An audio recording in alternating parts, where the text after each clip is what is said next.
This message is brought to you by the rebrand of Throttle Graphics and Design. Just a week after our most intense test of attrition, the Highline Racing League descends from the road course circuit and goes from the twists and turns to something a little bit shorter. It's a half-mile circuit. We've been here many a time before, but for the first time with this new Gen 6 combination.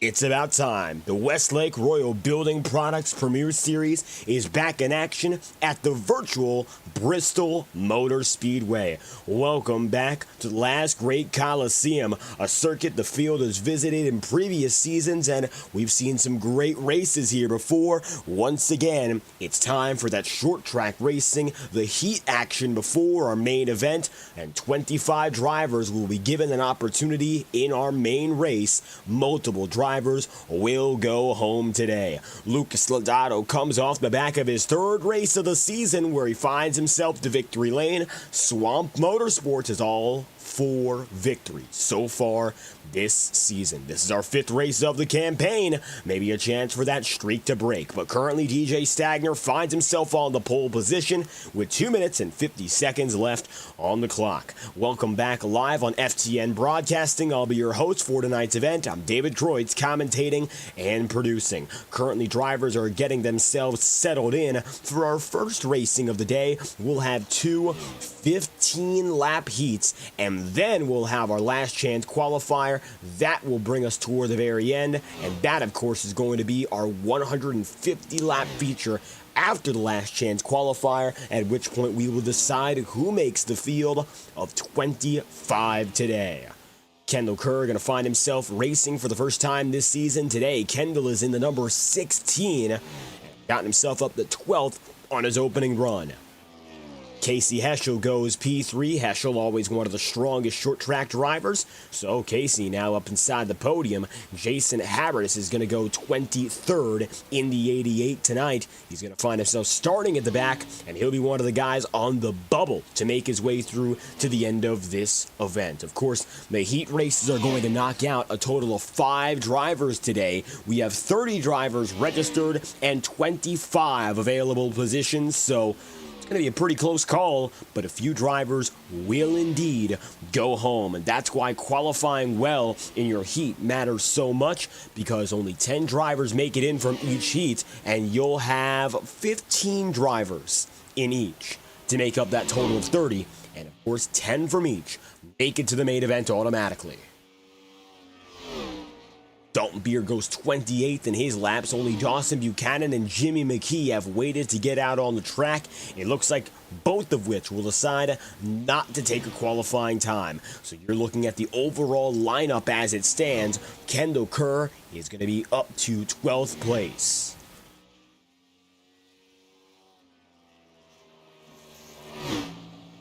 Kendall on the way, the driver, that number 16 machine, looks to be one of the only drivers going for a practice lap here.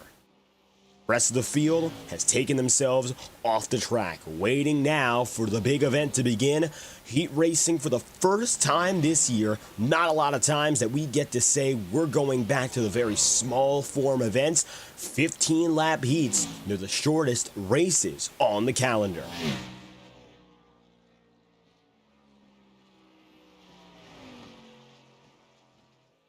So now, making his way through, Adam Bozzi limps to a close. He'll be 16th place on the order, and so now we'll make it on to our first event. Not the main feature, but instead, heat number 1. 15 drivers are heading in. 10 drivers will make it out. It's about time now we figure out who your first qualifiers will be, as DJ Stagner collects the overall pole position in fast lap qualifying, and he'll lead heat number 1.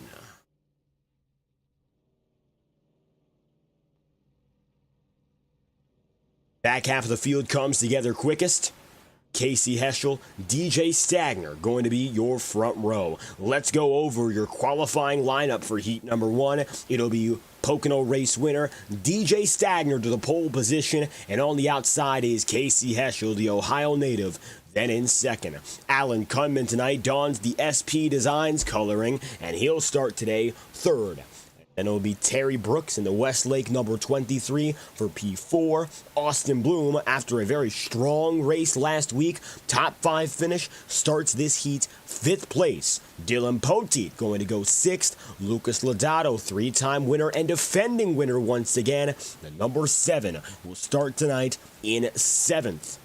Teammate Sebastian Miller in the 83 goes P8. Jim Fott will be 9th. Joshua Sim will be P10. Ryan Potter qualifies 11th in this heat as Jason Harris goes 12th. Colton Gardner goes 13th. Matthew Rodriguez goes P14. And Dawson Buchanan will be the 15th and final driver in this lineup tonight. This is our first of 2 heats. Our second one is coming up at the immediate conclusion of our first 15 laps. And so, this is the very first test of what the drivers have in store for us. DJ Stagner is most likely the favorite to win this heat. As long as he keeps that track position he already collected from winning in the qualifying hot laps, he'll have himself a very easy heat from start to finish. Only 15 laps on the docket.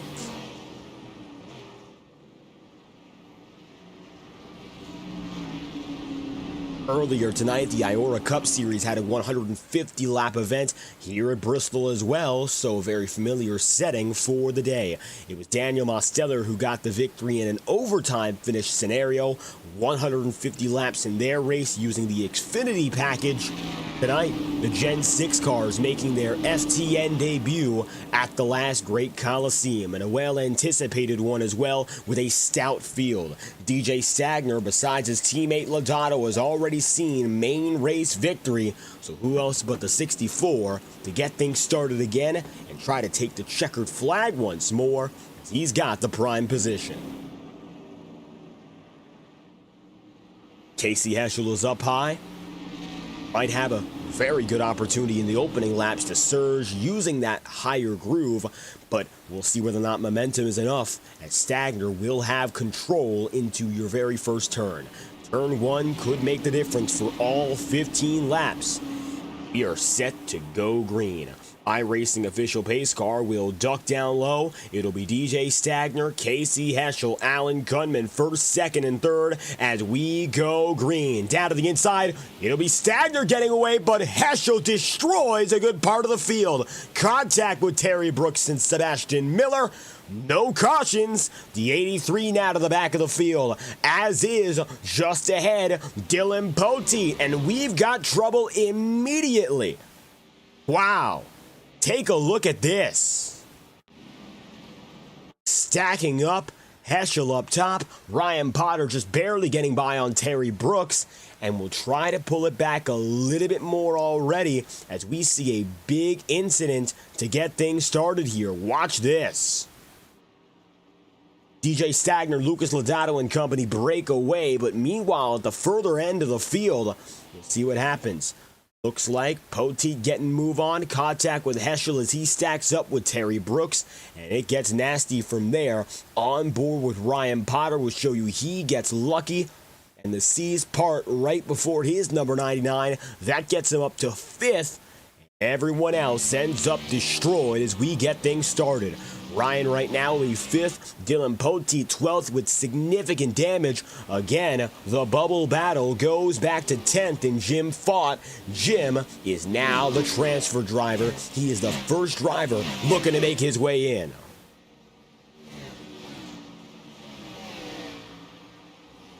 Jason Harris, however, looks to be a little bit quicker in the last few laps. Here comes now the Harris machine. 6 laps in out of 15. The fight continues here. These two drivers going to go at it with each other for 10th and last in this heat to transfer to the main.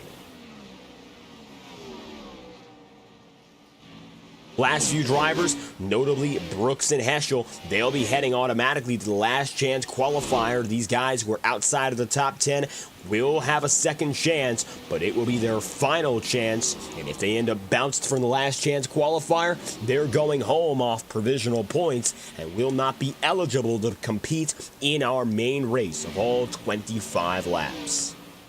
Of course, the last chance qualifier coming up at that length. 150 laps on the docket today for your main feature. 30 laps across all these heats.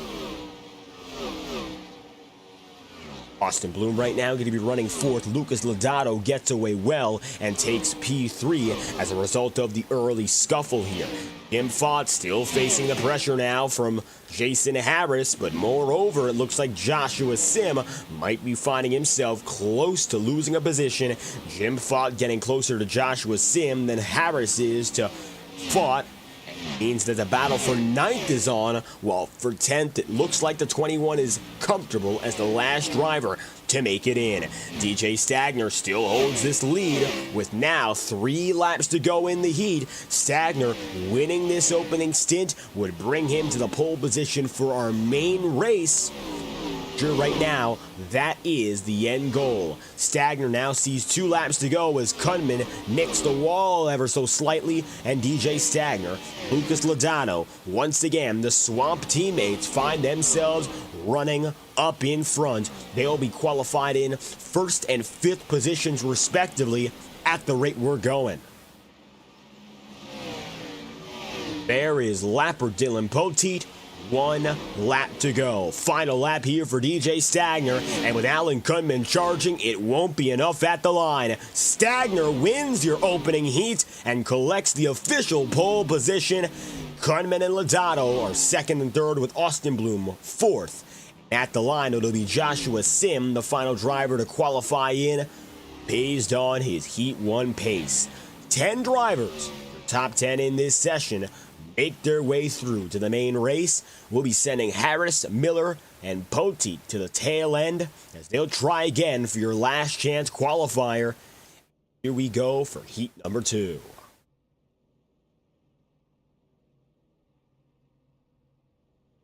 Scott Zellner up in front. Zellner has your pole position, the number 2 right there. Coming off of a strong run last week, Zellner was able to defy the odds and get ahead of Austin Bloom in the final 20 minutes of our racing overseas. It'll be Zellner who has the pole position for heat number 2. He'll be fighting for the outside pole alongside Tyler Hampton in the number 5. The 97 of Scott Wheeler goes 3rd, and Chad Winstead goes for P4. Roberto Ramirez, after a disappointing event last week, is looking for a recovery. He'll qualify 5th for this heat, and Kendall Kerr in his first race of the season, that's the number 16, up top for 6th. Connor Holden goes in P7. Adam Bozzi finds himself 8th with Kenny Brooks 9th.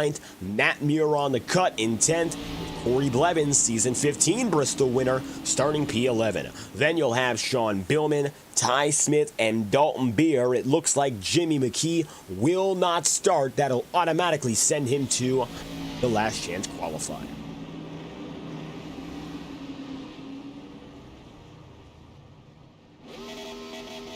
So 14 to take the green flag for this second heat. Then we'll have officially 30 laps from here. That will be the last chance qualifier, bumped from 25 to 30 for this season. So it's going to be double the length of our heats, giving drivers more time to play out the strategy. Only 5 drivers make it out of the last chance qualifier. So it's always best to do well in these heats because you can't guarantee how the LCQ will go. Scott Zellner and Hampton, company up ahead, have the best spots possible in order to succeed. They'll lead the way as we head green once again. Scott Zellner will have the advantage. Hampton will be right beside him. And so, with the last great Coliseum, our host, it's time for heat number 2. Matt Muir on the cut line. Zellner looking for the outside pole. Green flags out, but the outside line gets away better. Hampton to the points.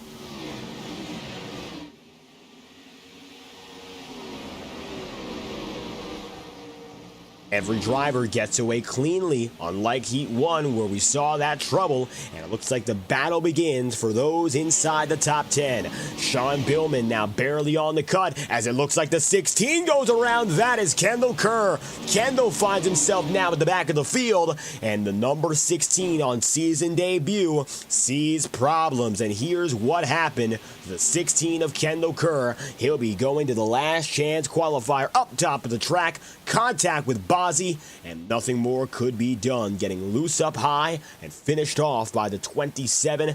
Kendall Kerr now heading the pit road. All the while, the battle for 10th now sees Kenny Brooks on the cut line. Ty Smith coming up there to try to join his teammate in Connor Holden.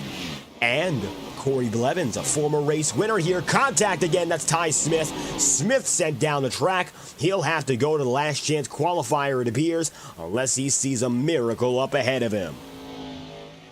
That's still going to leave Holden, Brooks, and Blevins going at it. Blevins now to the inside. That's on Kenny Brooks. This is for 10th place to 24 down low, the 54 up top. Advantage Kenny into turns 3 and 4 here. And if Brooks can now hold off just one driver, he'll make it into the main feature. Same goes right now for the Blevins machine. The number 24 wants to make it in, and he's looking to do so. Surprising to see that Blevins is struggling at Bristol, which is historically one of his better tracks. Looks like right now doesn't have the pace to get up there inside the top 10. He'll keep on fighting with Kenny Brooks, but it looks like it's going to be by the skin of his teeth, if anything, as the 24 now shoots up high. Here comes Corey Blevins, making it work on the ceiling. Across the high side, Blevins now takes the transfer spot. That'll put Kenny Brooks back into 11th. Kenny is the first man out. It'll be Tyler Hampton right now looking for the outside pole. Zellner is falling back to 3rd. Winstead for P2. Tyler Hampton to the point with 5 laps to go. Still watching back is Chad Winstead. Corey Blevins has now built up a 0.6 of a second advantage over Kenny Brooks. It looks like now Kenny does not have the stuff to catch back up and get to Corey Blevins, at least on this run. Pending any damage, of course, Kenny Brooks should be making it to the last chance qualifier with a high seed for that race, high enough where he's got a good chance to fight for the top 5 in his final attempt on the day. A reminder that 5 drivers will go home at the end of night tonight, no matter what. And it looks like with 25 drivers vying for those spots, more than 25 in fact, we're going to see all those who go home in the last chance qualifier. Jimmy McKee did not start this duel and automatically forfeited his chance to make it through, so he'll be going to the LCQ and joining, among others, Kenny Brooks, Ty Smith, Kendall Kerr, and Dalton Beer, the way things look now. This is the battle for 9th. Blevins makes up the spot, but he will not send Connor Holden out of the top 10. 1 lap to go now for Tyler Hampton, looking to win this heat. And as he comes across the line, Hampton does so in dominant fashion, leading every lap to go 2nd on the grid. Tyler Hampton, Chad Winstead, Scott Zellner to the top 3, and Connor Holden, the final of 10 drivers to advance. Brooks, Kerr, Smith, Beer, and Jimmy McKee, the 5 drivers who are sent to the last chance qualifier. Jason Harris now with the pole position. In the number 88, Jason Harris has the pole position for your last chance qualifier, and then you'll have Kenny Brooks starting in 2nd of the 54. Sebastian Miller will go P3 with Kendall Kerr 4th, Dylan Poteet 5th, and 5th is the cut. 6th on down have to go from the outside in as Ty Smith starts in 6th. 7th goes Terry Brooks. 8th is Dalton Beer. And then you'll have Casey Heschel 9th as Jimmy McKee will not qualify for tonight's event. Number 48 does not start our last chance qualifier.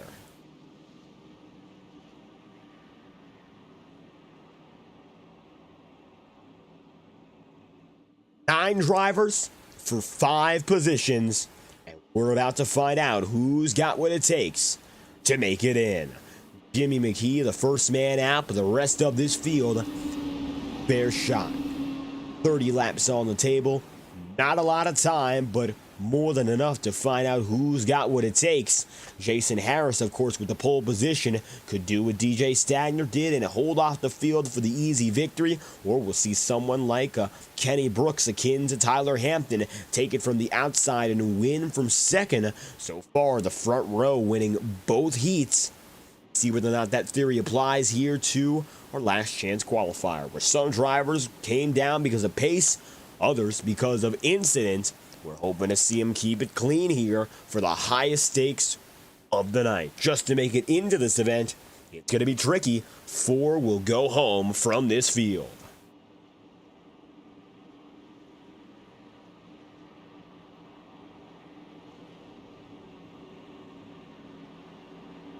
One lap to green.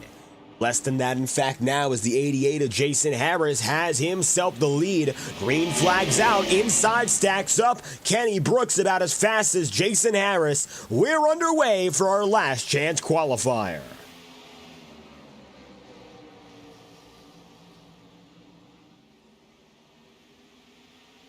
Kenny Brooks surges up and ahead. That's good for P1. 5th place is Kendall Kerr right now, fighting side by side with Terry Brooks. Kendall right now holds the transfer position. 5th place is the final driver that will make it in to this race. Of course, 25 drivers in the main, and it looks like now Kendall Kerr is on the bleeding edge of making his way through. He's got to stay calm and collected now. He's facing the pressure of a lifetime. To the inside, Terry Brooks now in the 23 trying to make something happen. It looks like Kendall Kerr now forced up top. Brooks goes down to the bottom. Ty Smith is watching from 7th place here. Take a ride on board with that number 18. Smith is right there. And if something happens, I wouldn't count out for the slightest the Ty Smith machine, as the 18 is still on looking. Terry Brooks and Kendall Kerr just ahead.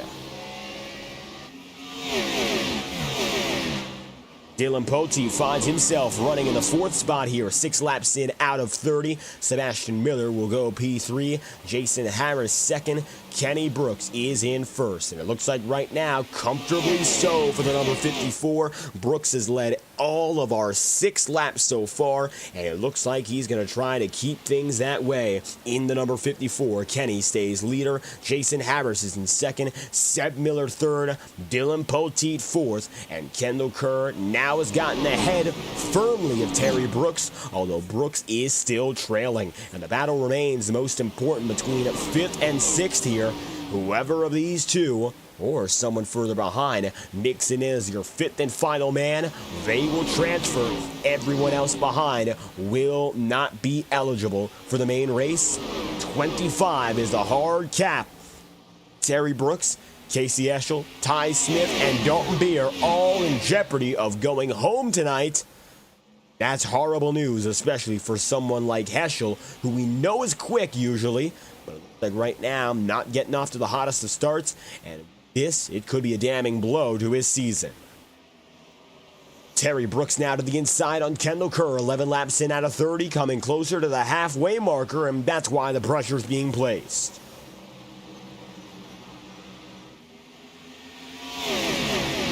Jason Harris shuffled back now to 4th. This could give Kendall Kerr an opportunity to take a position and build up a little bit more comfort. But Harris again looks good now as Casey Heschel surges up high. Heschel gets ahead of Jason Harris. And all of a sudden now, the number 49 holds the final transfer position. Casey gets up to the top, and now he is ripping it, and he's not giving any mercy to the field. He's now looking to go all the way up front. Heschel side by side with Dylan Poteet.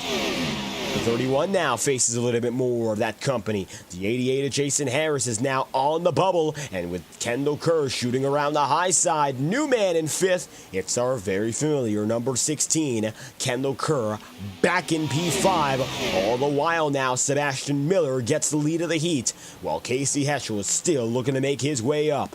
Kendall Kerr now going to be ahead of both Jason Harris and Terry Brooks, and Jason is going to be the first man out in the number 88 as we cross the line. Casey Heschel looking to the inside now on Kenny Brooks. Kenny making a minor mistake, and he will wobble out of line to go 4th place. That could give Kendall Kerr a little bit more security if only he gets up there. But Jason Harris looks high, and it's clear that he's not done yet either. The number 88 still has a little bit more speed in him, and now they're looking after Kenny Brooks. Kenny's going to fall back and give Kendall Kerr room on the low groove. Casey Heschel is 3rd. 17 laps in, coming to lap 18. Contact! Kenny Brookson, of course, Looks like they're Kendall Kerr. Kendall gets away. Terry Brooks now going to battle against his brother to make it into the main feature. The 54 high, the 23 down low. Brooks out, Brooks in. That is Terry Brooks getting himself up into 5th place, while Jason Harris continues to look on and can't quite get by Kenny. It's now going to be Kenny out and Terry in, 19 laps through, out of 30. Casey Heschel to the inside now on Dylan Poteet. Heschel looking for the last chance qualifier victory to take on 20th place. He's coming up close on Dylan Poteet.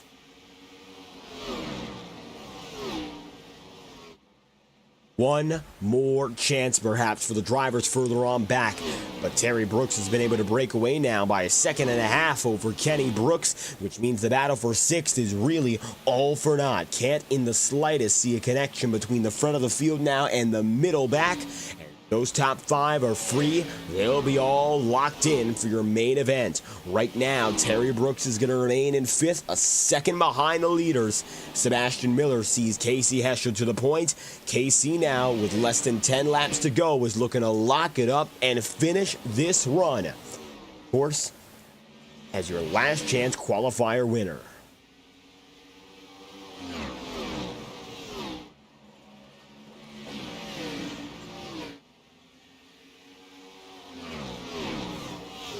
Sebastian Miller, Dylan Poteet, Kendall Kerr, 2nd, 3rd, and 4th right now. This bubble continues to battle itself with 6 laps to go here, but it isn't going to mean all too much. All 5 of these drivers will be starting outside of the main 20 and the main 10 rows at that, which means that for the time being, what you're seeing here won't mean all too much. It might be inconsequential, but these drivers want to stay ahead of the cut line, and that cut line is Terry Brooks. While he may be ahead of it, any minor contact or incident could bring a driver from firmly above the cut to down and below it. So we're starting to see drivers lay back for certain, knowing that they're locked into the feature and getting settled in for what's next to come. These are the practice races for every driver. Unfortunately for the guys who are in the last chance qualifier, well, they might have more laps under their belt. They'll also be starting further behind. Qualifying position, you have to sacrifice it for that final chance to enter. Right now for Casey Heschel, it appears he is almost there with 2 laps to go. 2 to go this time by for your number 49 of Casey Heschel, looking to finish the job as he gets the white flag, and he is far and ahead. Heschel will win your last chance qualifying race. He just has to make it through 2 turns now, and that he did. Casey Heschel winning your LCQ with Sebastian Miller, Dylan Poteet, Kendall Kerr, and lastly Terry Brooks making it through. Kenny Brooks, Dalton Beer, Jason Harris, Ty Smith, and Jimmy McKee, all of which will be going home tonight as we now have concluded our field of 25. We know who's who, and we know exactly who's making it in.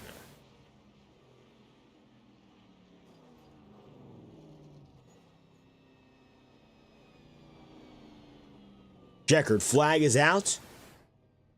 About time now that we head back to the action at hand. Main feature coming right up. 150 laps await from the virtual Bristol Motor Speedway, and DJ Stagner, as he did previously, will capture the overall qualifying position number 1. The pole is his, whether it was fast laps or came down to those heat races. He got it done in both ways.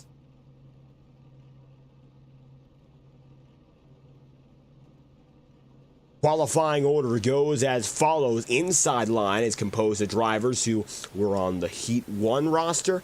Outside is composed of guys who are on the Heat 2 roster. So we'll have DJ Stagner and Tyler Hampton as your front row. Alan Kunman and Chad Winstead, row 2. Lucas Lodato, Scott Zellner, row 3. Austin Bloom and Scott Wheeler will be row 4. Ryan Potter and Adam Bazzi end the top 10, with Colton Gardner and Roberto Ramirez, row 6. 13th and 14th, that's row 7 and Dawson Buchanan and Matt Muir. Matthew Rodriguez is P15. Sean Billman goes 16th. Jim Fott 17th. With Corey Blevins 18th, and Joshua Sim 19th place. Then you'll have Connor Holden, Casey Heschel, Sebastian Miller, Dylan Poteet, Kendall Kerr, and Terry Brooks. Your last chance qualifier guys lined up from 21st, 25th. Dual drivers, first down to 20th.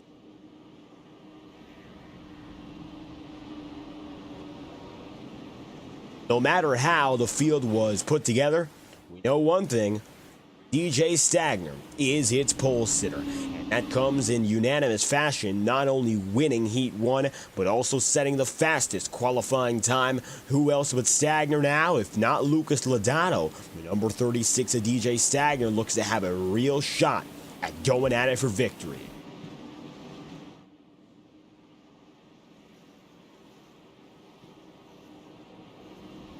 Swamp Motorsports prepares for an attempt at getting its 5th consecutive victory on the season. So far, 4 for 4 in a calendar dominated by 3-time winner Lucas Lodato. Stagner has that other win at the Pocono Raceway, and while it may seem like pocket change compared to the ever-dominant Lodato, now's a chance for Stagner to prove that he also has a fight in him. The former series champion is far from done, and he's got a chance now to lead the field to the last great coliseum. Green flags out from Bristol. Stagner and Hampton are 1 and 2 through your opening turns.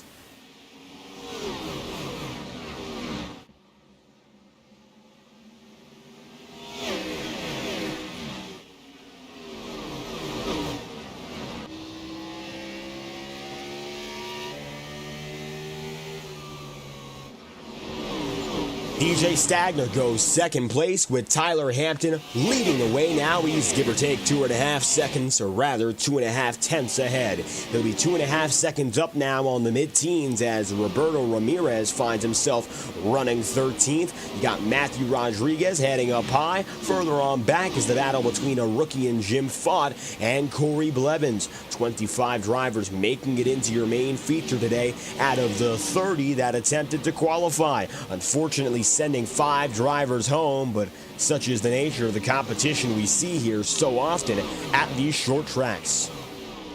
We've had more than 30 drivers come in each and every race.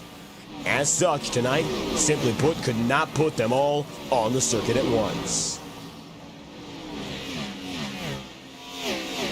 While it's side-by-side further on back, your leading driver is DJ Stagner, only to be usurped again by Tyler Hampton. Hampton in the number 5 will take it to the point. Further on back, the battles will continue, and it looks like right now the spicier action on the circuit comes out of the drivers who don't yet have those leading positions. Say, for instance, Lucas Lodato. Lodato qualifying above expectations. He went from 7th in duel number 1 to going up to the top 5 in duel 1. By virtue of that early incident, Lodato was able to capitalize big, and while he might not have the short track prowess in most cases, he was able to use that finesse to bring himself up to the top of the board. He finds himself right now running in 6th, so all race and slight ups and downs. Started P5, down 1 so far, but after finishing 3rd in duel number 1, looks like mellowing out here with a full level of competition we see. Still a strong start. Whether or not Lodato can make his way back up as he awaits another chance for victory. 4 victories on the season, if of course he gets the job done tonight. 11 laps in out of 150, Tyler Hampton leading now, and you can see he's gone up 1 position, and he's gotten ahead exactly as needed. DJ Stagner falls back to P3, and it looks like right now he hasn't fallen back all too much further, but not going to have that lead any longer. It looks like now maybe we'll see another driver for another team get a victory. For Hoosier Buckeye Racing, that's the number 5 of Tyler Hampton. He and rookie teammate Jim Fott in the 21 are eyeing victory this season multiple times over. Of course, Hampton has won in several consecutive seasons, 16, 17, and 18. Number 5 of Hampton burst onto the scene and won in his first ever start. Ever since that point, he's been a fighter, looking for victories, looking for championships. And by all means, if he can just get himself together with some consistent wins and top 5 finishes, he's got a real good shot to go out there and win a championship. We've been saying it for several seasons now, but watching the talent of the number 5. Side by side now between Adam Bozzi and Scott Wheeler. Bozzi's going to fade back on the 97. Looks like Scott now has the high groove, and that looks to be ever so slightly advantageous for Bozzi.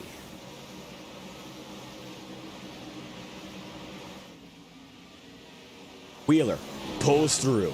That's for 10th. 10th at the line anyway is Adam Bozzi right now, is about a car length back on the 97. The quick lane Ford Mustang has gotten real close to losing his position here in that top 10, but now he's back on the up and up. Austin Bloom is looking to go for another strong run after showing again what he can do at those road courses. Maybe one of the more underrated road course drivers. I mean, we've spoke so much about the dominance of Lucas Lodato, and furthermore, guys such as Chad Winstead and Roberto Ramirez, but Bloom was able to outfinish Ramirez outright, and not to mention, he gave Scott Zellner a real good run for his money, and he's not a driver we often pick as a top 5, top 3 guy at the twists and turns. Now, he's shown it before with victories in the Truck Series road course races, but to do it in the Premier Series is at a completely different level, so very impressive for Austin Bloom, and I would have to keep my eye on him as the night goes on, and he's a driver who I think is now looking to build up with that momentum and take the next few races and ride that wave as long as he possibly can. And the longer he can do that, the better for the sake of his season. 21 laps in out of 150. Austin rides in P6. Dawson Buchanan now just ahead of Scott Zellner, and you'll see Matt Muir is going to go at it now with Ryan Potter and with the 27 of Adam Bozzi. Ryan Potter, for the most part, has been a rather part-time entry on FTN coverage this season. We see him on Monday nights, at times in the Integrity Ignite series, although he's missed a few weeks of action. Same goes here, as Potter again is looking for a good finish. But so many times we say he's looking to find success, and misfortune instead finds him, or he finds misfortune. The 99, I can't count how many times he's had a strong top 10, top 15 performance going through, only to be involved in an incident. The goal tonight is to avoid that fully. So far, Ryan Potter falling down 4 spots from where he qualified in 9th, but still running comfortably in the battle for about 11th or 12th.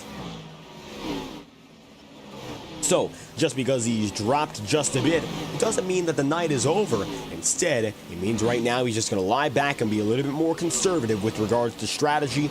As for the time being, a new race leader is Chad Winstead. Winstead to the point in the number 60. And the Pilot John machine, that Ford Mustang, coming off of a podium finish last week, hasn't found victory just yet. Consistency is key. That's something that, by all accounts, every driver knows, but Chad Winstead, above all else, he embodies it. And it looks like he's trying to do so once again, taking himself up to the top of the board after a second-place finish last week.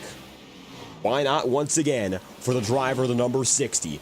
Winstead currently leading just barely over Tyler Hampton, and although Hampton gave up that race lead, it doesn't mean the job is done. Tyler Hampton's going to be second, DJ Stagner third, Alan Kunman is coming fourth, and he's trying to get him inside of the podium. Kunman right now, of course, coming off the back of a few strong performances, but not yet a victory. Alan, a multi-time champion now, knows exactly what it's about. Well, it currently appears that he's just outside the top 3, waiting for the perfect opportunity.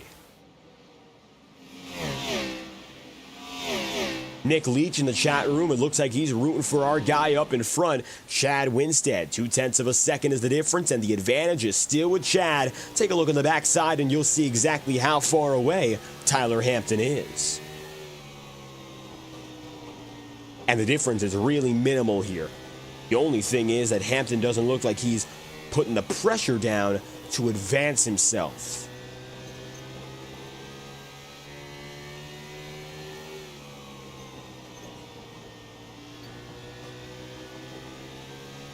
Dawson Buchanan is the final man inside the top 5 now. Buchanan coming from outside the top 5 to make his way in. So far, a net positive day for the number 4.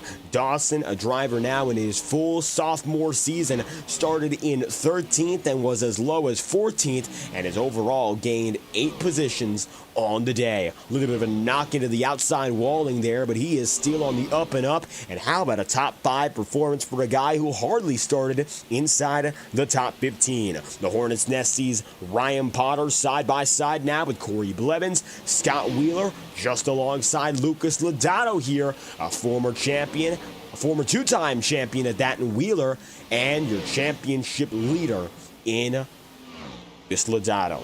3 victories is very hard to beat. Very few times we end the season with one driver having that many wins at the end of 15 races. But through 4, Lodato has already won 3, and while that doesn't seal the deal for a championship, you stay up there inside the top 5 and the top 10 for the rest of the campaign. It's very hard to knock you off of P1 unless you have dismal performances, the likes of which, of course, Lodato cannot afford, but also the likes of which I highly doubt that Lucas will have. He's pulled away with 2 victories in seasons past, usually dominating his road course appearance and then finding himself out at an oval event. But with all those victories stacked back to back and good finishes in between, it means that Lodato right now has the buffer, which is very hard to really pull away with if you're another driver. Your championship standings, they go as follows so far. Lucas Lodato finding himself at the top of it. No doubt about that with his 3 victories, putting him 22 points ahead of second place DJ Stagner. Connor Holden then will be 3rd in the championship race. That's the number 81, of course. Today he's running 18th, and he'll be fighting against Roberto Ramirez to remain in the top 3.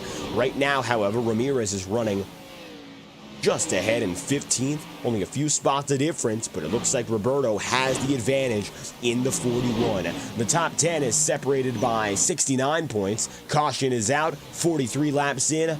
Cause of the incident, Terry Brooks goes spinning out of turn 4. And the number 23 sees issue, and here's what happened. Brooks was sliding, went up the track, and as he did so, front end damage. Caution is out, and it'll be Terry Brooks. We'll take a look one more time and show you a little bit more of what happened, as Brooks unfortunately finds himself now at the tail end of the field as a result of our first caution of the day. Brooks was up high, and it looks like he was alone on the way through, and with no contact,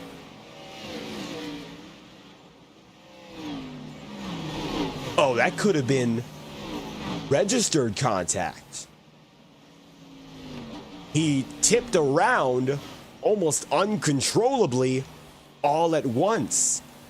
And I'm starting to think that between Kendall Kerr and Terry Brooks, he felt contact, but there very clearly wasn't any on our side. Take a look one more time here on board with Brooks. And we'll see if it was really a spur of the moment, as it seems. Doesn't look like he slowly got loose. And the reaction was if he got poked, but it's very clear the difference and the distance between Kendall Kerr and Terry Brooks on that replay. That is unacceptable, but it's neither the driver's fault if we're looking at that right. One more time, and Brooks poked out as if there was contact, but no. And that is server-sided. Unfortunately, it's going to cost Brooks big. All the while, Chad Winstead gets out and on the way, and your race leader is scored as Kendall Kerr after that incident. Yellow flag is out for the first time today, 46 laps in out of 150, and unfortunately, what looked to be potential server-side troubles bring to an end a strong run for Terry Brooks. He's now 2 laps down, looking to get his damage repaired. It's not game over, per se, but clearly is not the best start for the 23. Hopefully he'll get back out there in the coming laps.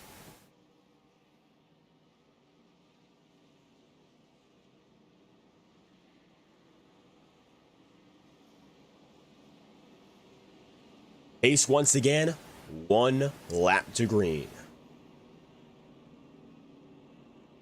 Leader Kendall Kerr will try to make something happen here, and taking a look at our pit stop count, well, he's the one and only holdout entirely. Pretty big risk, all things considered. Austin Bloom is the winner off of pit road as he went in a little bit earlier than Stagner and company, but Kendall Kerr is going to try to make something work here, which almost never does. Nevertheless, we're going to see him try it. Kendall Kerr P1. Up top, it's going to be Austin Bloom. Caleb Morrissey sending some support out for the Four Horsemen Racing crew. They got one of their own on the top side, and the bottom for Blacktop Racing is Kendall Kerr. Let's see what happens now, as Kendall's the one and only man on old rubber, and he's going to try to make something happen here, as he is now the lone man in the field who has not gone down to pit road. We are restarting at lap number 50 for our first of the day.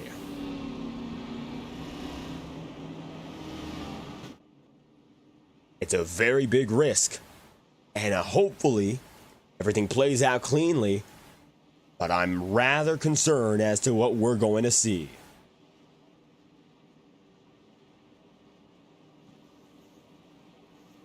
Kendall Kerr will take old rubber up front, and he will try to take it for at least a few laps.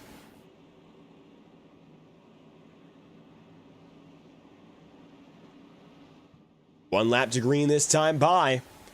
It's about time we head at it again.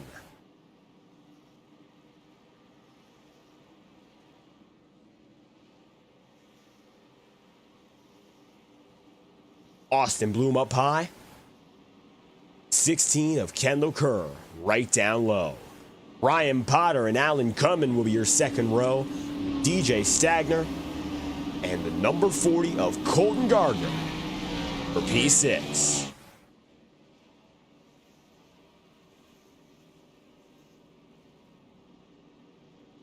Kendall Kerr getting a few laps to prepare himself. Lappers put back with the field. Looks like now Terry Brooks, one of the only. 7 laps down. The remaining 24 drivers with us on the lead lap. Kendall Kerr ready to get at one more time. Green flags out. 16 gets away. We'll see how much longer the old tires last. Contact further back. That was Chad Winstead. Now Scott Wheeler goes around. Caution will fly for the 97 among others. It's our second of the day.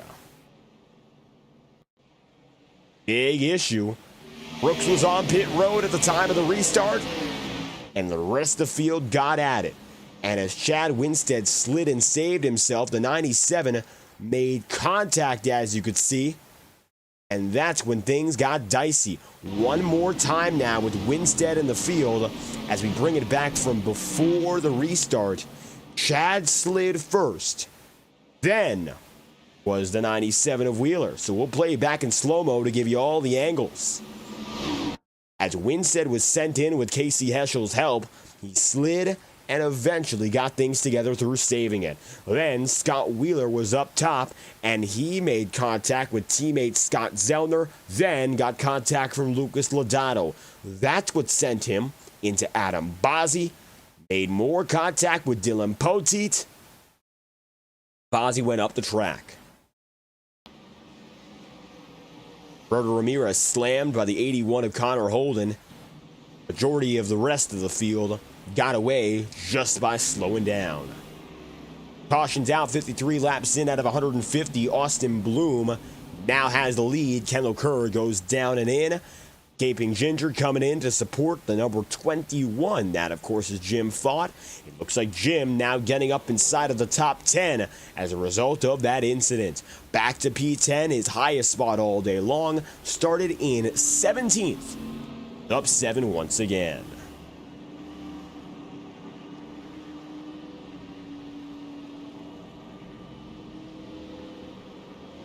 Cautions potentially going to breed cautions for the next few laps.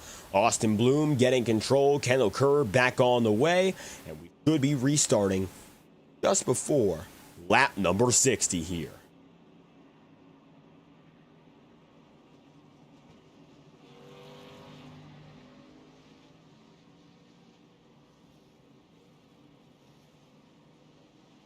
Austin Bloom goes high. Alan Kunman goes low. Now the new rubber in its fullest is at the front of the field, and its leading man will be the number 3 of Austin Bloom. Let's see what Austin can do here on the high side for the first time all night long. He is leading on his own right.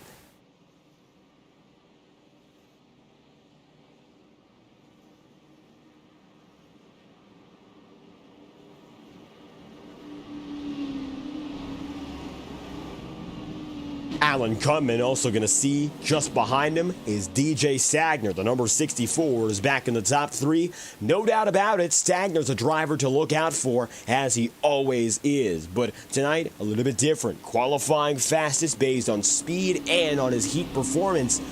Might be the favorite based on those statistics, but he's let a few laps slip away from him. He led the opening stint, but so far, out of the 56 laps we've gone through, he's only led 1. And only one at that. And that was, of course, to start the race. Since that point, while DJ's been close to the top 3 for the majority of it, he has not been the leading man. And your Pocono winner is looking to keep the swamp streak alive for 5 consecutive and bring the 64 itself back to victory lane, which would keep it a close title fight between he and teammate Lucas Lodato, but no guarantees now as we look for restart number 2. Austin Bloom gets away without a doubt into turn 1. Stagner gets up to the number 3. Kunman now has a shot to the inside. And it looked like the 8 got away well, but no, yellow flag is out again. Caution in the back of the field, and we're going to take a look immediately to show you why. Cautions beginning to breed cautions. This is your 3rd in the last 10 laps. Matthew Rodriguez was the immediate cause there. 0-1 getting involved with the 81 of Connor Holden. Let's take a look at Connor, who was ahead at the start of it and ended right up there at the end of it. See, that's where Matthew Rodriguez is. Sebastian Miller ends up knocking into the teammate he has in the 81. Both went up the track. Matthew Rodriguez slowed down. Miller gets away. Connor Holden cautions out, and the 81 really getting the worst of it there. Let's take a look, focusing on Connor. He goes into turns 1 and 2. He's up at the top of the track, and then things split. He'll hit Buchanan, come back up, hit the 83 of Miller again, and then comes Matthew Rodriguez.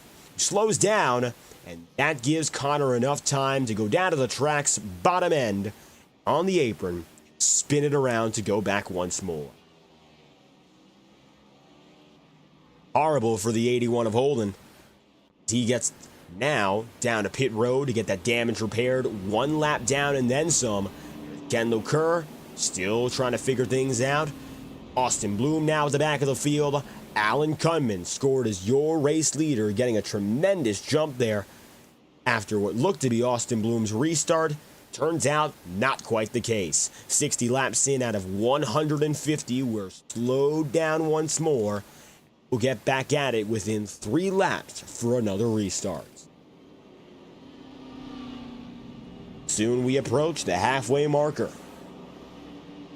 And it'll be Kunman just ahead now of DJ Stagner.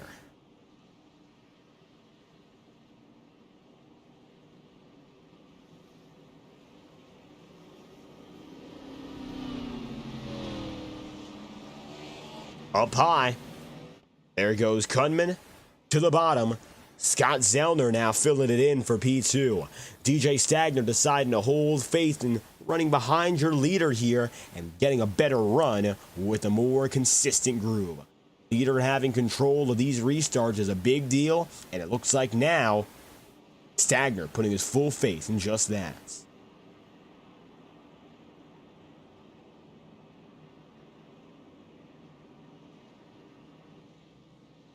Pace car will duck low next time by, and at lap number 63, we'll head back at it once again.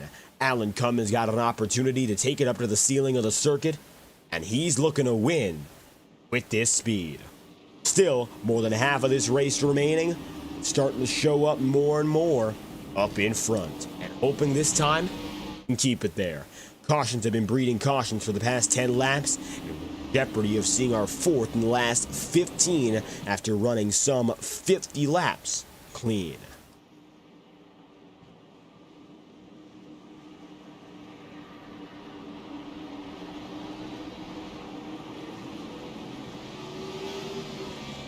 Zellner leads a line for the first time all night long. The iRacing pace car dives back in.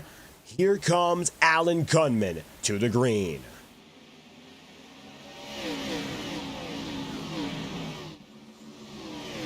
Watch further back now to see whether or not we make it through. It looks like the majority of the pack gets away cleanly. Now we can get back into that rhythm that we had earlier on. Last 50-lap run we had was to start this race, so if we can bring it back to that, we could see the mid-100s before another incident. Matt Muir to the inside on Corey Blevins. All the while, Alan Kunman holds overall control. And behind him is Scott Zellner. Zellner going to be second. Stagner's toe-to-toe now with Casey Heschel. DJ up top. Zellner down low, coming across the line. The number 64 has himself just up and ahead. DJ's going to be up and ahead for third anyway, as Chad Winstead and Casey Heschel both look to contend. Alan Kunman, however, now has the overall race lead, and for the first time all night long, it looks like he's got a real good shot of holding it exactly where it is. 67 laps in, out of 150. Near the halfway point here, Alan Kunman getting his laps led, keeping it at the front of the field, while it's mostly single file further on back. Connor Holden right now running at the back end of the field after his most recent incident. Connor is currently scored 24th, 2 laps down. Colton Gardner went from as high as 6th early on now to just within the top 25. Colton is running with guys like Roberto Ramirez, who's exactly 20th, and Austin Bloom is now back down to P19, just trying to put things together. Table scraps for the remainder of this run, but of course, just because a driver's running bad right now doesn't mean they can't come back up. If your favorite driver is still in this race, all 25 that made the main event, make sure to let us know. Send your shout-outs and your thoughts in the chat room below, and we'll be sure to reply all night long. We love chatting with you guys in the FTN broadcast booth, so of course, make sure to send a message. It's free and fun, and all you got to do is subscribe to our channel, and that'll give you free commenting access all throughout our entire racing season. We'd love to have you here and hope you enjoy our content as we continue on through 2025. 72 laps out of 150. Currently, 16 of Ken LaCour lies back for Dawson Buchanan, and the number 21 of course, Jim Fott battle against each other. This battle is going to be for, give or take, 10th place. Corey Blevins right now having that 10th spot, and then everyone further on back is still watching. 24 of Blevins having an up and down day, but for a driver who's already won at Bristol before, I wouldn't be surprised to see him making it further up in front, as he finally is doing now. Struggling to even make it into this event, he started in 18th and just barely made it through his qualifying effort. 9th place in his heat, not the place to be for a driver who has already, of course, visited victory lane in Bristol. As low as 23rd, now as high as he's been, he'll go down low, sent down to the bottom of the circuit. Corey Blevins, big trouble. And with Matt Muir also spinning, the caution's out. From a high to a low, just like that. 3 wide off the line, contact with Dawson Buchanan. Then you'll see Matt Muir coming through, Muir up the track with Jim Fott, and then the 70 is hit by Ryan Potter, and the 16 of Kendall Kerr also catches. Caution is out. Huge hit again from Terry Brooks there, yikes. And of course, Corey Blevins fighting for the top 10 in single digits, to now outside of the top 20 once again. He's 22nd. Bad news for Corey. On his way up, it appears.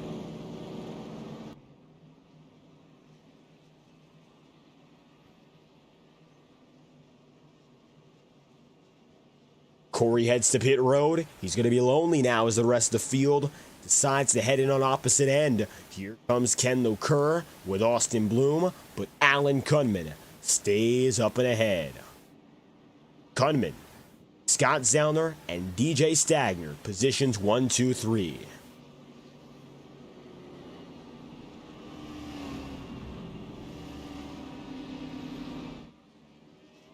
Not the best of starts for some of these guys, such as Corey Blevins. The opening half comes to a horrible close for him with the most recent incident in number 24. But for some of these other guys, such as Alan Kunman, things are going about as good as they can as we've just passed that halfway mark at lap number 75, which means now we have some 71 laps to go, and we're slowly but surely going lesser.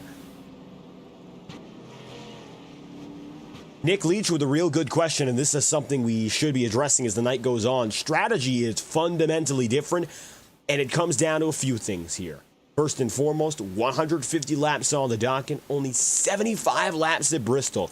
Our format for these new short tracks, for the past 2 seasons, we have cut the main event by about 25%, and in exchange, we've given away to these heats and last chance qualifier races, at which point we have no strategy in terms of tire and fuel for the LCQ or the heats. The main event, however, it's still dictated largely by tire strategy.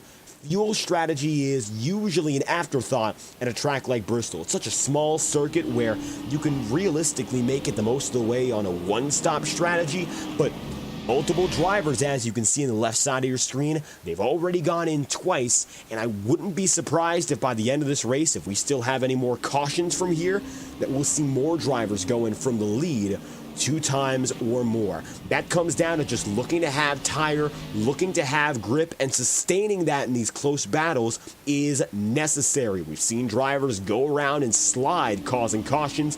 To avoid that is pivotal.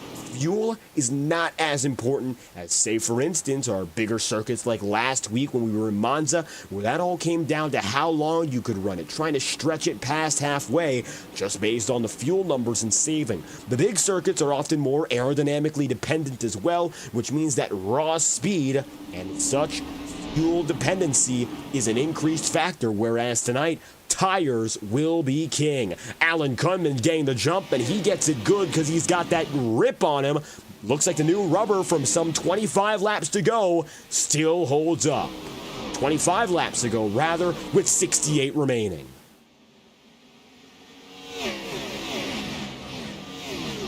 Overall, your stint time will show you that Alan Kunman has now gone for a little bit longer than those 25 laps as the caution flies again. Huge incident! Jim Fott, Sean Billman, Miller, Rodriguez, and Gardner. All 5 of them found around as we immediately catch up for a replay.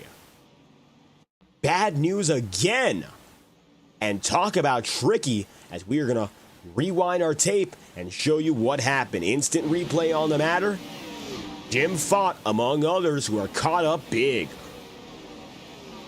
Saw here what happened with Sebastian Miller and company, but I think it starts ahead with a guy like Colton Gardner. Gardner, the number 40, getting a bad piece of it as we try to catch up to Colton specifically. And you'll see here, Scott Wheeler slid first. That hits the number 40. Then Wheeler sent up the track, contact with Connor Holden, Kendall Kerr, Matt Muir. A little bit more than just one replay's worth, so we'll play it back here. Drivers were coming through. This is turns 1 and 2, mind you. Then making it across the line where the issue began. Wheeler hit Dawson Buchanan, slid into 1, and then drifted. Matthew Rodriguez made contact with Gardner, and that sent Gardner into Wheeler. Austin Bloom barely avoids it. Billman slides to get away from the trouble. Jim Fott goes up high. Miller slides, another driver who does so to avoid the trouble, only to hit Matthew Rodriguez on the way through. Jim Fott, of course, ends up heading down and in. Cautions like this are going to send more drivers, even if they don't have damage, down to pit road. More opportunity there is to go down, get new rubber, and not sacrifice track position. It's going to cause that divide between tire and fuel, which rarely comes up with the way we race, the style of how we go at it for the intermediates, or especially the road courses, which never have full course yellows. Earlier tonight, we covered the racing in the Iora Cup Series, which came down to an overtime finish. Our leaders, such as Daniel Mosteller and Aiden Walker, were on a 75-plus lap stint. And when we went to overtime to finish it, they went down to pit road to get new equipment to make sure the drivers behind them would not pass them.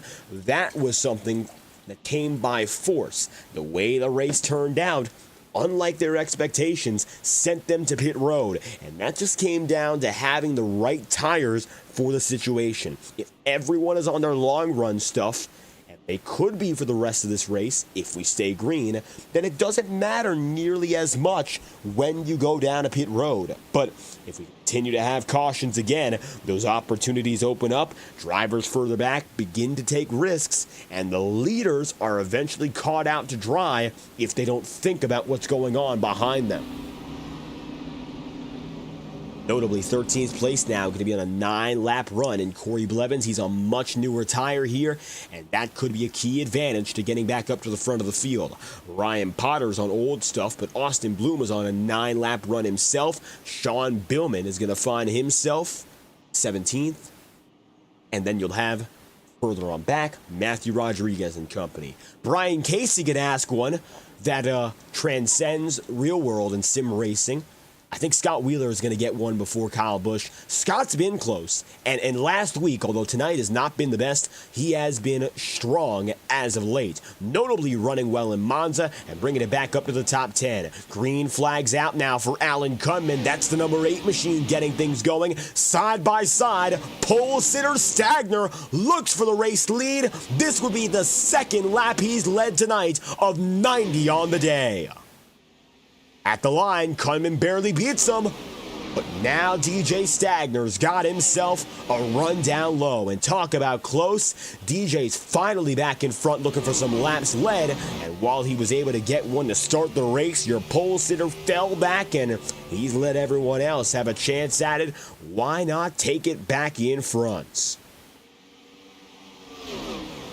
Double file a little bit further back, you'll see Casey Heschel rocking to the inside. Casey's had some struggles today, but when he gets hot, he gets hot. Qualifying 21st by virtue of making it in through the last chance qualifier. Casey is now up 13, and it looks like with a move down on Dylan Poteet, he could go and make it a plus 14 day.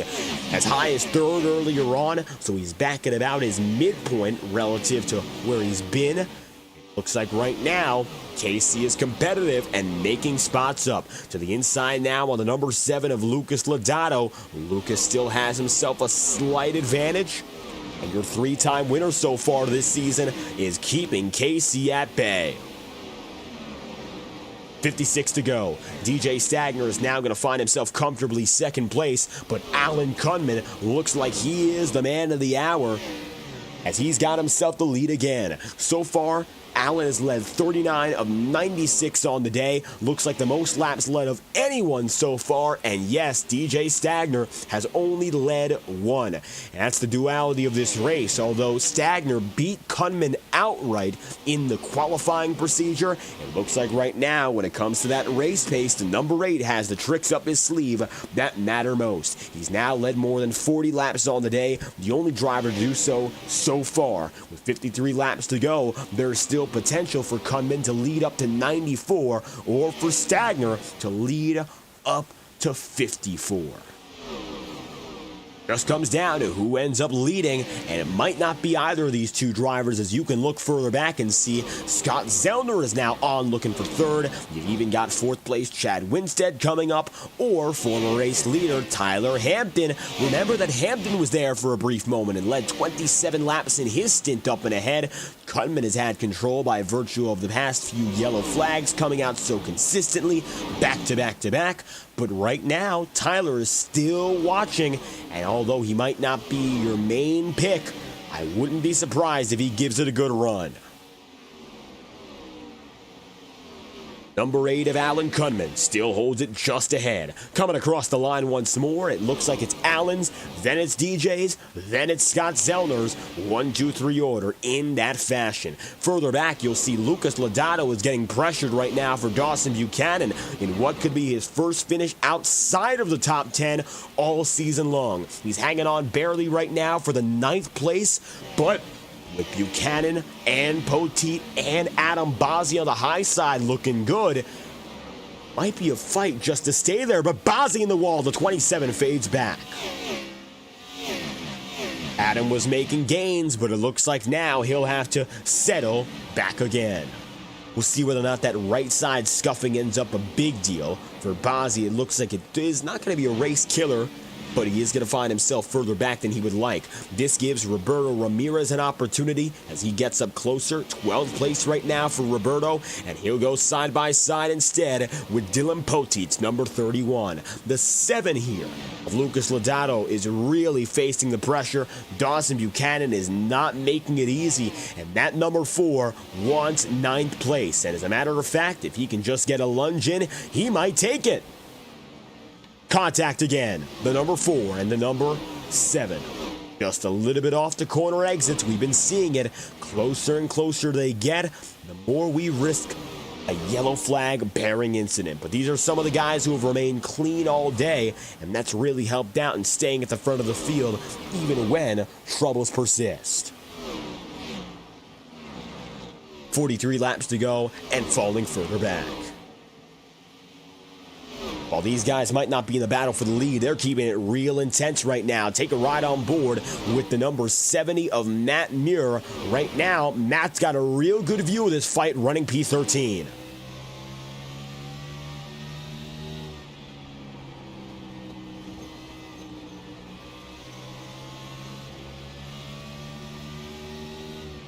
Watching driver telemetry. Matt Muir hitting the brakes, getting back on the throttle through the middle and the exit of the corner. Pretty traditional, pretty simple, back and forth between these guys. Nothing all too serious just yet in regards to seeing that aggression. Still, it's ramping up for the guys ahead, but Matt Muir can afford to watch, and from inside the cockpit, just playing it cool is what counts. This seems to be the battle of the race because Lucas Lodato now is facing that pressure and finds himself in 11th for the first time outside of the top 10.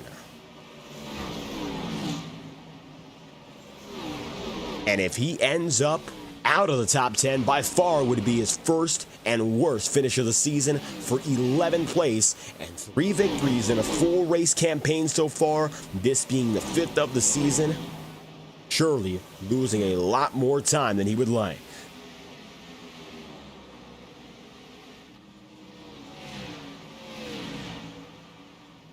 "37 laps to go and counting down. Colton Gardner heads down and in for what could be his final stop of the day. 4 tires and fuel to service. Kendall Kerr right now, one of the guys we focused on earlier, fighting against Ryan Potter. These are guys working at it across different laps. Now, Corey Blevins there with Austin Bloom. Bloom is 6th. Blevins is up to P5, and DJ Stagner is leading once again. Stagner waiting for that 8 to tie around. Jim Fott, the rookie in the 21, just diving to the inside to let the leaders go through. We're really watching as drivers are heading at it here. Number 3. Inside the top 10, Blevins again in the top 5, and one of our former winners here in Bristol finally showing that prowess he has at the half-mile circuit. This is the highest up he's been all throughout.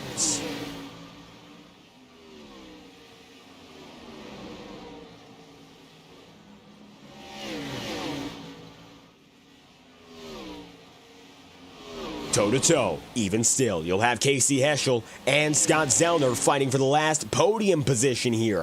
Zellner and Heschel have kept things close, but for a driver who qualified in 21st in Casey Heschel, tonight has been another one of those big upturns. I mean, these are some guys who didn't qualify well, and yet they have made it in. If you look right now at where we're at, drivers such as Heschel, who found themselves outside of the top 5, maybe not the most competitive to start, are now on a good rebound run. And as you can see, 21st to 3rd, what a way to go. Up top, now Casey Heschel has 3rd.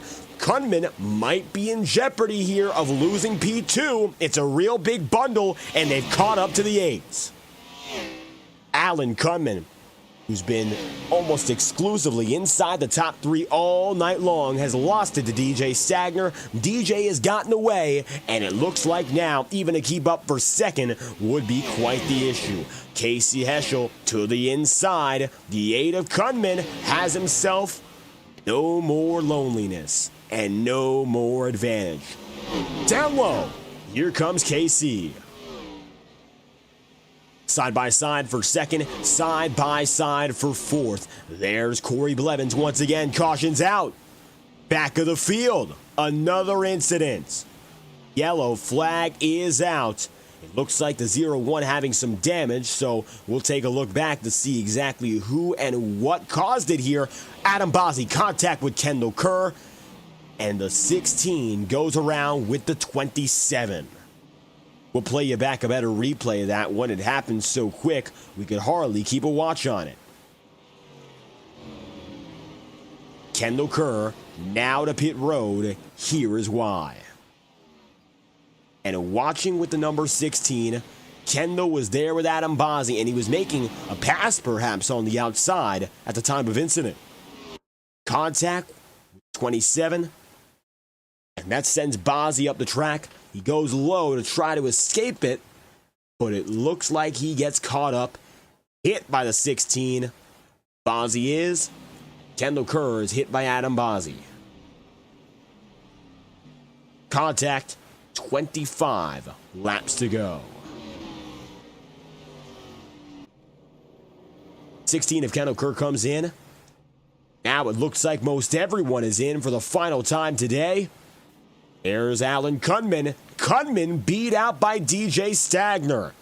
This is what we talked about before. When there's opportunity to head in late, drivers have to force that issue and make it in. It might not be, of course, what they would like to see. Might not be the way they plan things out, but you can see here, DJ Stagner is going to have to settle for it. DJ potentially en route to his 2nd win of the season and Swamp Motorsports' 5th consecutive.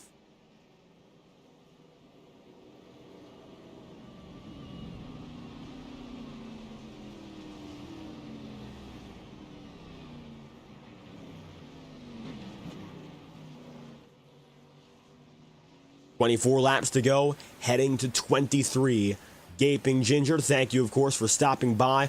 A lot of new viewers this season with our great new rookie additions, and some veterans, of course, always expanding their sim racing presence. If you've enjoyed tonight's coverage, make sure to leave a like on the stream and subscribe to the channel, of course.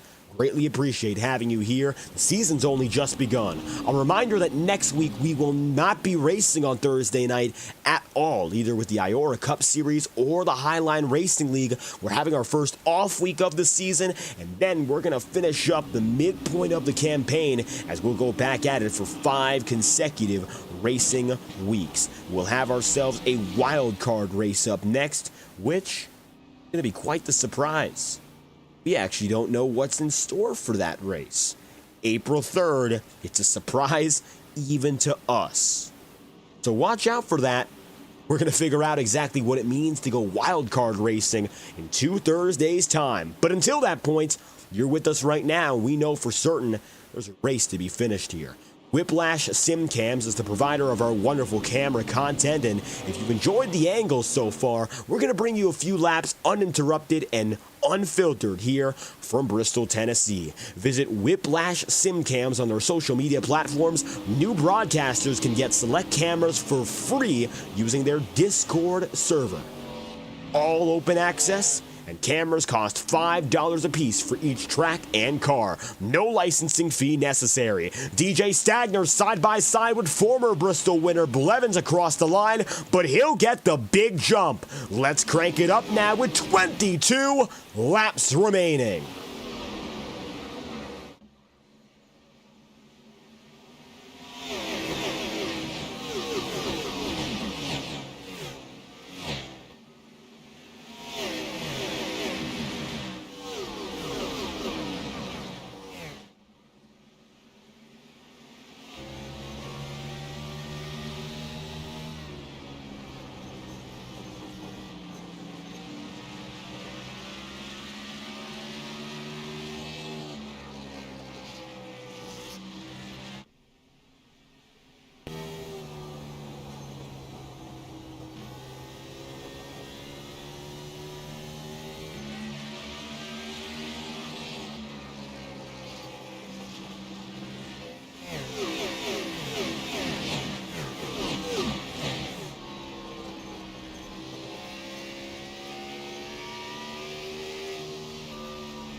caution is out.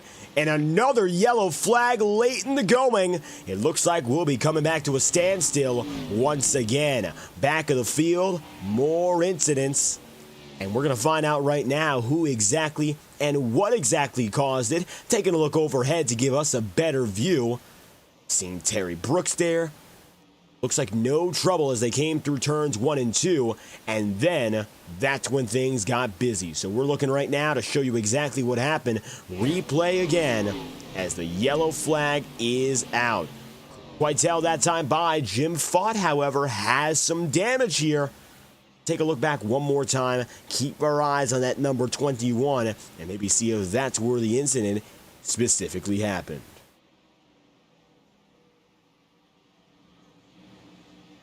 See Fought right there. Dawson Buchanan. Buchanan came up the track, hit Joshua Sim, and flipped Ryan Potter over dramatically. Did you see the way the 99 went over? It looks like by force he was taken up, down, and he landed on all fours again. Unbelievable. And the way it happened, so violent compared to the usual flip. Watch this again. Potter, against his better judgment, flipping. Goes up and over Joshua Sim and then comes back down on all fours. One more replay from on top of the 99. Watch this.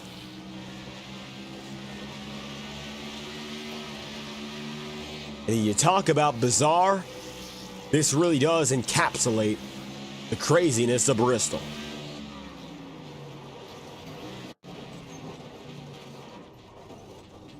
Sliding above the 51 of Ryan Potter, of course.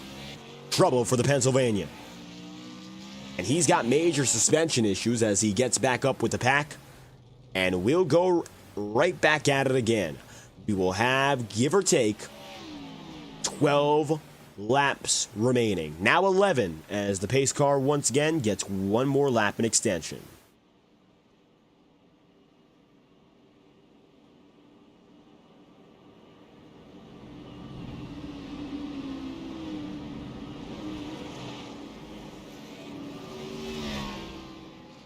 Field is set to go at it once more. Stagner has been in control for the past 35 laps, looking better and better as of late, and it looks like, at long last, bringing that speed we saw early back to the front. 27 laps led. Now 28. Through the first 75 laps of this race, he only had 1 lap led from the pole. And now, looks like with all that early racing behind him, doing something similar to what he did last time he won at the Pocono Raceway. Playing the first half, of course, go however it would, and letting this second half really come his way. And he's been on that execution A game as of late. These last 12 laps, last 11 and further, those are the ones that count the most. Green flags out. 64 of Stagner's got the lead. 11 laps remaining.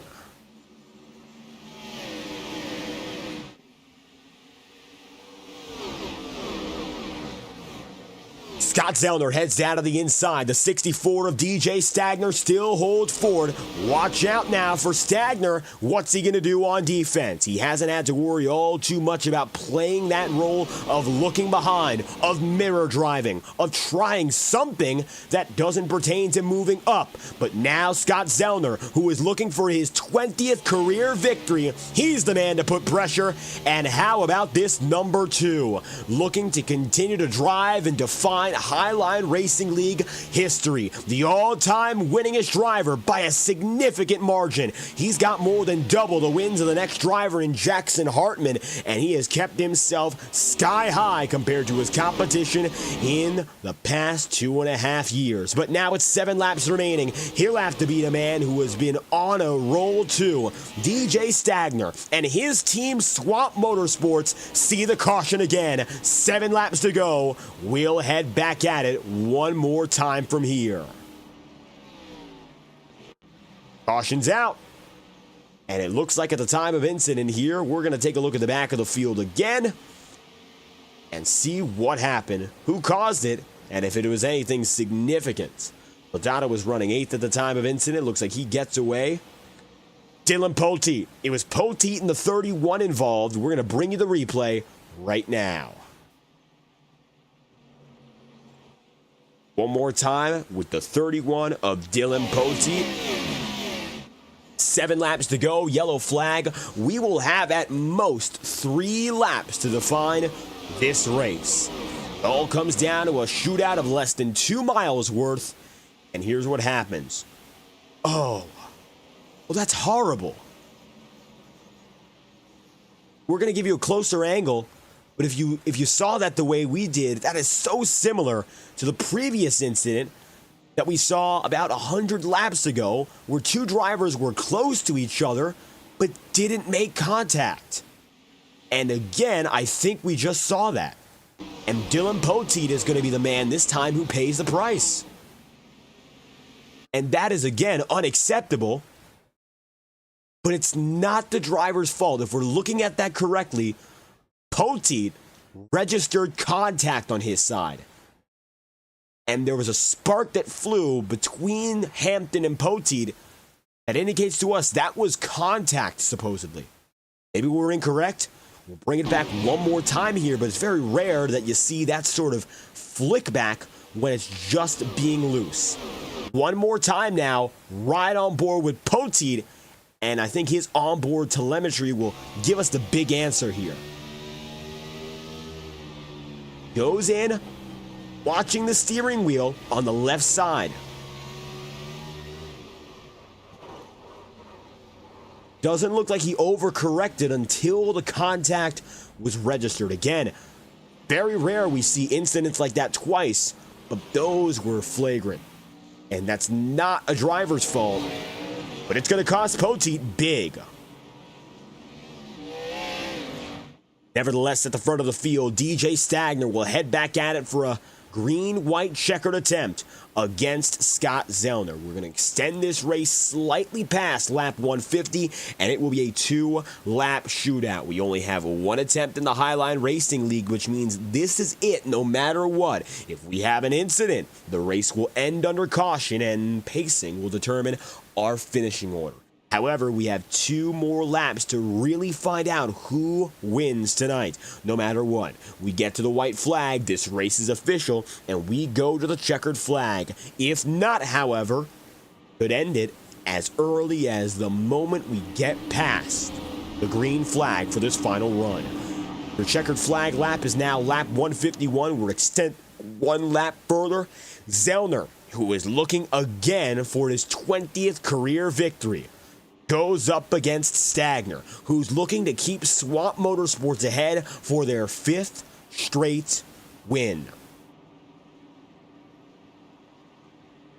It's any man's race as we head back at it for our final mile of the night.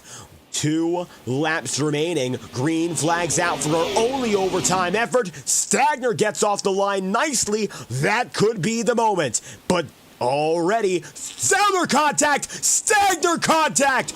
Both of your leaders go around. Alan Kunman wins this race.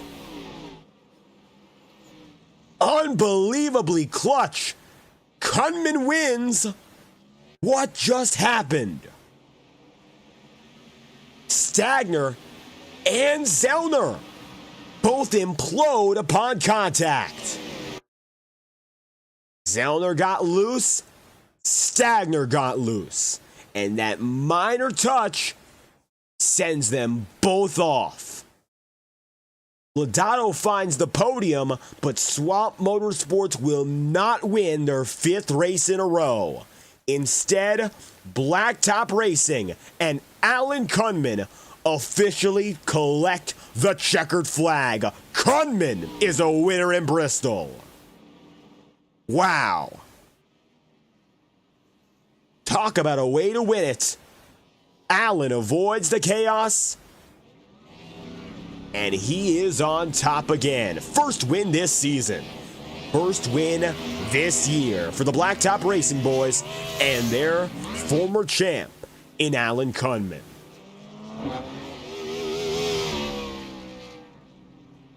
We're going to hear from your top three right after this. Kunman, a stunning victory.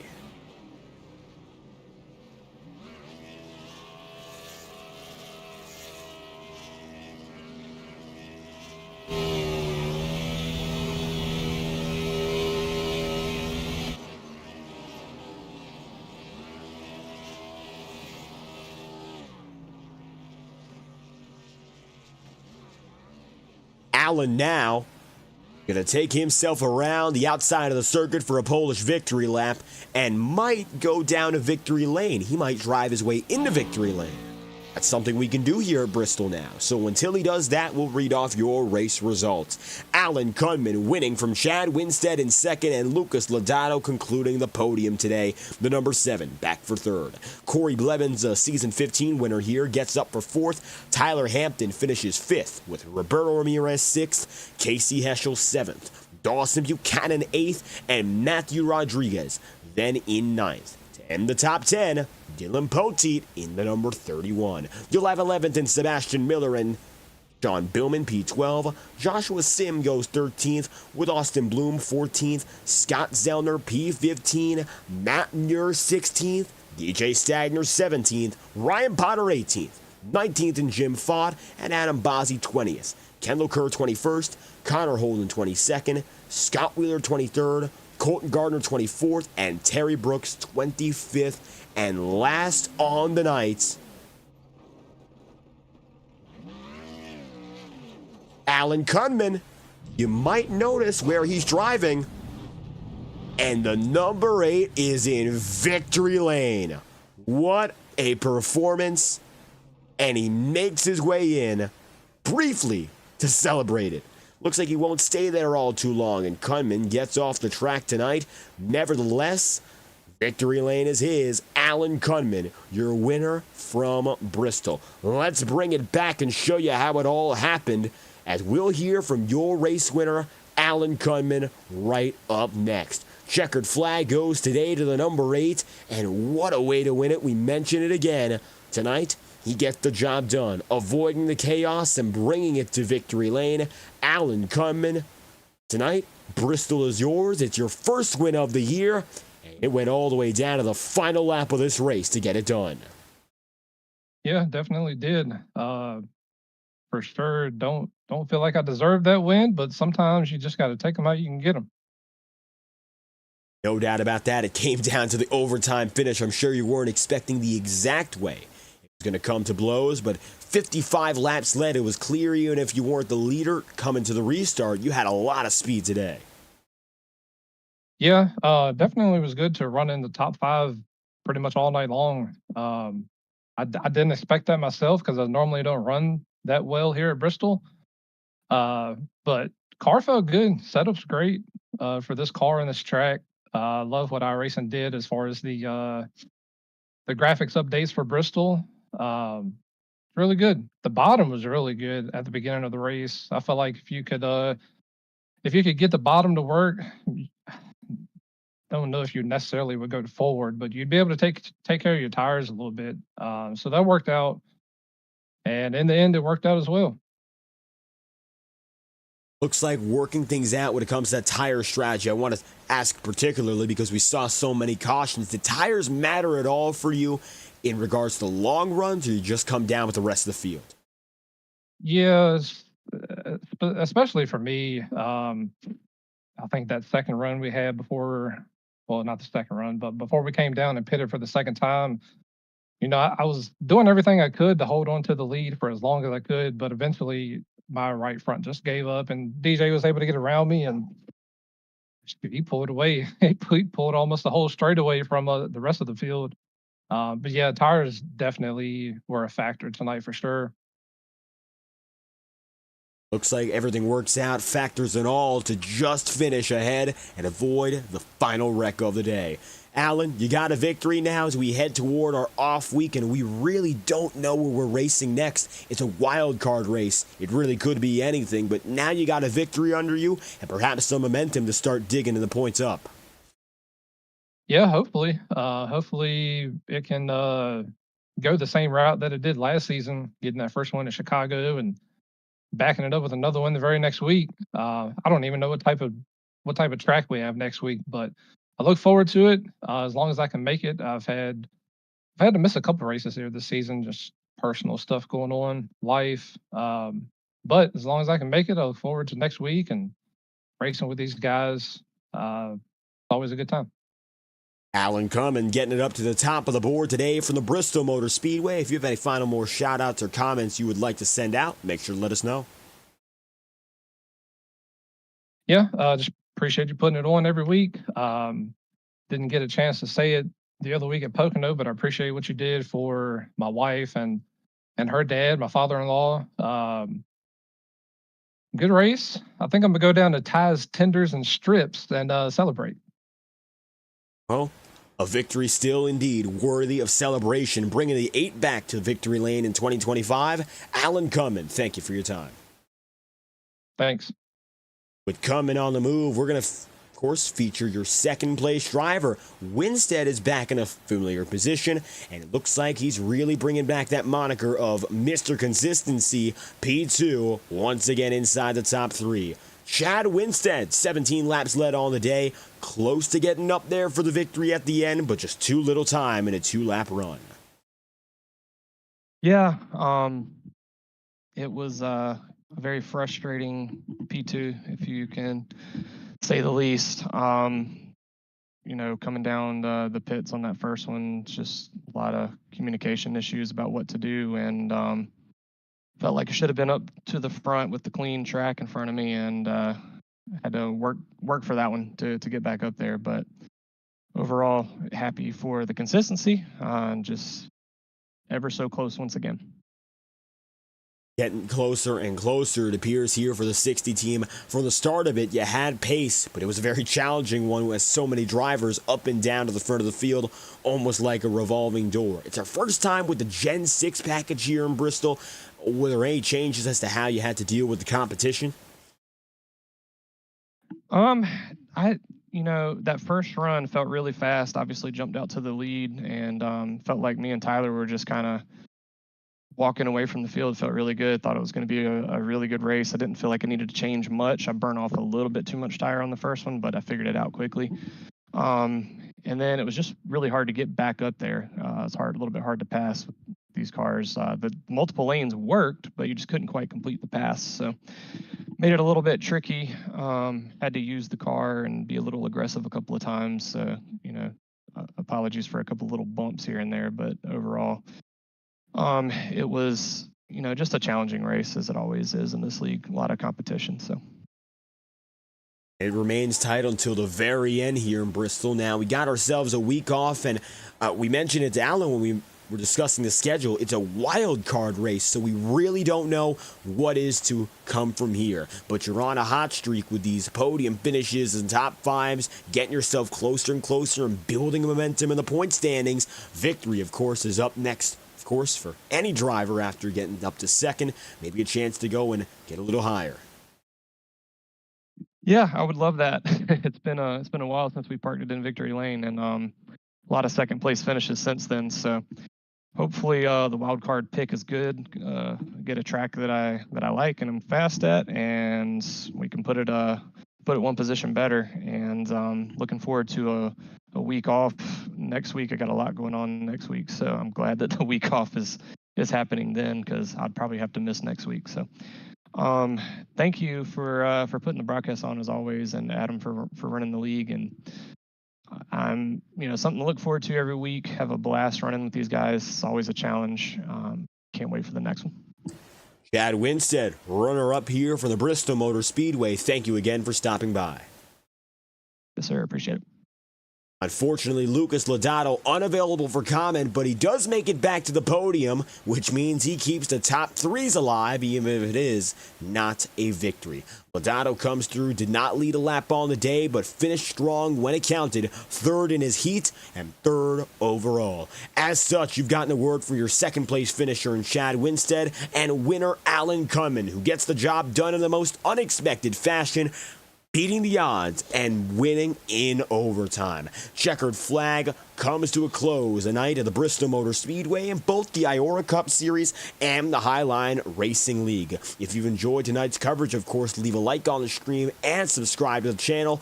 I've been David Kreutz, commentating and producing. From the virtual Bristol, Tennessee, you've been watching the exclusive coverage of the Highline Racing League on FTN. Westlake Royal Building Products will continue in 2 Thursdays' time for our wild card event. We could go anywhere. It's a surprise, even to us. We hope you have, of course, a great night. We hope to see you back for our next event, which will be that Thursday night event, 2 Thursdays' time, April 3rd. And tune in for our next broadcast this Saturday with Saturday Night Thunder, as they are now set to begin their championship racing. They're on to the round of 10. First of 2 races in that round. Thank you for tuning in tonight. Congratulations to Alan Cunman on the victory. We hope you have a fantastic night.